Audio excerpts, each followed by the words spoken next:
கடையில் வாங்குற ஊறுகாயை என்னை ஏற கட்டிட்டு வீட்டில் இன்ஸ்டண்ட்டாக தக்காளி ஊறுகாய் ரொம்ப ஸ்பைசியாகவும் டேஸ்டியாகவும் எப்படி செய்கிறது அப்படிங்கிறதான் பார்க்க போகிறோம். நம்ம வீடியோக்குள்ளே போகிறதுக்கு முன்னாடி என்னோட சேனலை ஃபஸ்ட் டைம் பார்க்குற வியூவர்ஸாக இருந்தீங்கன்னா மறக்காமல் சேனலை சப்ஸ்கிரைப் பண்ணிக்கோங்க. வாங்க வீடியோக்குள்ளே போகலாம். இன்ஸ்டன்ட் தக்காளி ஊறுகாய் செய்கிறதுக்கு 1 kg தக்காளி, நல்லா பழுத்த தக்காளியாக எடுத்திருக்கேன். இதை நல்லா வாஷ் பண்ணி ஈரம் இல்லாமல் நல்லா தொடச்சி எடுத்திருக்கேன். இந்த மாதிரி தொடச்சிட்டு எடுத்துக்கோங்க. இப்போ இதை கட் பண்ணிக்கலாம். கட் பண்ணுறதுன்னு பார்த்தீங்கன்னா ரொம்ப பொடியெல்லாம் கட் பண்ணணும்னு அவசியம் இல்லை.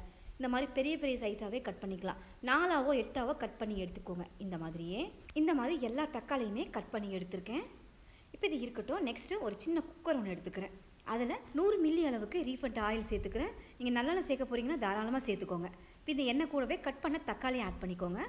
நம்ம இந்த எண்ணெயில் தான் இந்த தக்காளியை வேக விட போகிறோம். தண்ணி எதுவுமே சேர்க்கக்கூடாது. இப்போ இந்த தக்காளியை சேர்த்துட்டு இது கூடவே கல் உப்பு சேர்த்துக்கிறேன். சம அளவுக்கு சேர்க்காமல் கொஞ்சம் கூடுதலாக உப்பு இருக்கிற மாதிரி பார்த்துக்கோங்க ஊறுகாங்கிறதுனால. நெக்ஸ்ட் இது கூடவே 2 ஸ்பூன் அளவுக்கு தனி மிளகாய்த்தூள். நெக்ஸ்ட்டு ஸ்டவ் ஆன் பண்ணி இந்த குக்கரை இதில் வச்சிடலாம். இப்போ இதை நல்லா கலந்து விட்டுருங்க. ஒரு முறை நல்லா கலந்து மூடி போட்டு விசில் போட்டு 3 விசில் வச்சு எடுங்க. நல்லா சாஃப்டாக தக்காளி வெந்து வரும். இது விசில் வர்றதுக்குள்ளே ஒரு பொடி ஒன்று அரைச்சிக்கலாம். அதுக்கு ஒரு கடாய் ஹீட் பண்ணியிருக்கேன். 2 ஸ்பூன் கடுகு இதை சேர்த்துட்டு அதே அளவுக்கு 2 ஸ்பூன் வெந்தயம், இது கூடவே ஒரு 10 பல்லு பூண்டு தோலோடு சேர்த்துக்கோங்க. இப்போ சிம்மில் வச்சுட்டு இந்த கடுகு நல்லா படப்படன்னு புரிஞ்சு வரணும். இந்த வெந்தயமும் நல்லா லேசாக ஒரு ப்ரௌனிஷாக மாறி நல்லா வாசம் வரும். கடுகு வெந்தயத்தை நல்லா ஃப்ரை பண்ணுற நேரத்துக்கு இந்த பூண்டு நல்லா சூடேறி வறுபட்டால் போதும். இப்போ நல்லா படபடன்னு வெடித்து நல்லா இது ஃப்ரையாக இருக்குது. இப்போ இதை எடுத்து நல்லா ஆற வச்சுட்டு ஒரு மிக்சி ஜாரில் மாற்றிடுங்க. தண்ணி சுத்தமாக இல்லாமல் மிக்சி ஜாரை ஒரு முறை தொடச்சிட்டு இதை எல்லாத்தையுமே சேர்த்து ஃபைன் பவுடராக இந்த அளவுக்கு அரைச்சி எடுத்துக்கோங்க. இப்போ பவுடர் ரெடியாக இருக்குது. நம்ம 3 விசில் வச்சுருக்கோம் இந்த தக்காளிக்கு. அது நல்லா விசில் வந்து ப்ரெஷர் நல்லா ரிலீஸ் ஆகிருக்கு. இப்போ ஓப்பன் பண்ணிடலாம். தக்காளி நல்லா சாஃப்டாக வெந்திருக்கு.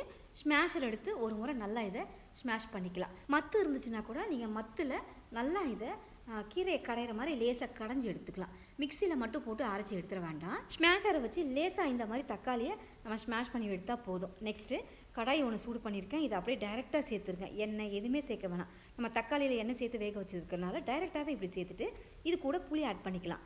ஒரு சின்ன நெல்லிக்காய் சைஸ் அளவுக்கு மட்டும் புளி எடுத்திருக்கேன். ஏன்னா தக்காளியில் புளிப்பு சுவை நிறையவே இருக்குது. நீங்கள் எடுக்கிற தக்காளி வந்து புளிப்பு சுவை அதிகமாக இருந்தால் இந்த அளவுக்கு புளி போட்டால் போதும். புளிப்பு சுவை கம்மியாக இருக்குது அப்படின்னா இப்போ நம்ம சேர்த்த அளவு புளியிலேருந்து கொஞ்சம் கூடுதலாக புளியை சேர்த்துக்கலாம். இப்போ இது எல்லாத்தையும் நல்லா மிக்ஸ் பண்ணி விட்டு ஒரு மீடியமான தீயில வச்சு இந்த தக்காளியை நல்லா வேக விட போகிறோம். ஏன்னா தக்காளி இருக்கிற தண்ணி அப்படியே தான் இருக்குது. இதில் இருக்கிற அந்த ஈரப்பதம் வந்து ஒரு பாதி அளவுக்கு கம்மியாகட்டும். மூடி போட்டு ஒரு 15 நிமிஷம் மிதமான தீயில வச்சு பார்க்கலாம். 15 நிமிஷம் கழித்து ஓப்பன் பண்ணியிருக்கேன். பாருங்கள், ஓரளவுக்கு திக்காகிருக்கு. இப்போ இது கூட கடுகு வெந்தயம் பூண்டை நம்ம வறுத்து பொடி பண்ணோம் இல்லையா, அந்த பொடியை இந்த நேரத்தில் சேர்த்துக்கலாம். சேர்த்துட்டு சிம்மில் வச்சு இனி நம்ம இந்த தக்காளியை வேக விட போகிறோம். கடையில் வாங்குகிற ஊறுகாய் என்ன தான் டேஸ்ட்டாக இருந்தாலும் அதில் காரத்தன்மையும் உப்புத்தன்மையும் அதிகமாக போட்டு செய்வாங்க. அதால் வர பிரச்சனைகள் அதிகம்தான். வாய்ப்புண், வயிற்றுப்புண், இந்த மாதிரி பிரச்சனைகள் அதில் இருக்க தான் செய்யுது.